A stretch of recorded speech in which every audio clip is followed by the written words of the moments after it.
C'est parti pour la campagne électorale provinciale. Elle a été officiellement déclenchée ce jeudi matin par la première ministre Christine Fréchette. Voici donc le portrait en région au jour 1 de cette campagne qui durera 39 jours, soit la plus longue durée possible pour une campagne électorale provinciale. Déjà, l'Estrie, ce sont 8 circonscriptions. La nouvelle avec le redécoupage de la carte Daniel Johnson, Green Bay, Brome-Missisquoi, Offord, Richmond, Mégantic, Sherbrooke et Saint-François. Les candidats sont presque tous déjà connus. Au déclenchement d'élections, la CAQ a des candidats dans les 8 circonscriptions estriennes.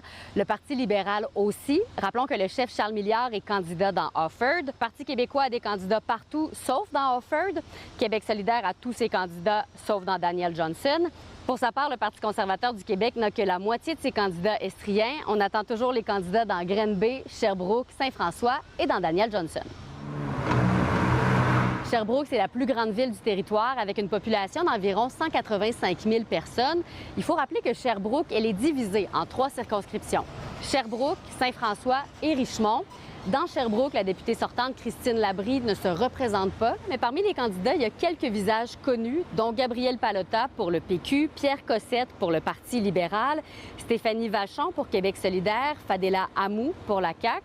Il y a aussi une lutte intéressante à suivre dans Richmond où Bernard Sévigny, l'ancien maire de Sherbrooke, se présente pour le PQ. Il affrontera le professeur de droit Guillaume Rousseau qui, lui, se présente pour la CAQ.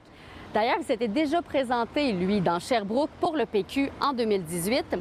L'ancien directeur du journal La Tribune, Hugo Fontaine, représentera le Parti libéral. Et à eux s'ajoutent les candidatures de David Poulain-Latulippe pour QS et de Dominique Bouffard pour le Parti conservateur du Québec.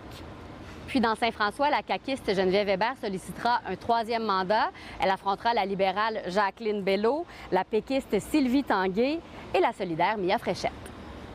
On sait déjà que cette élection se fera sous le signe du renouveau en Estrie parce que de nombreux députés sortants qui ne se représenteront pas.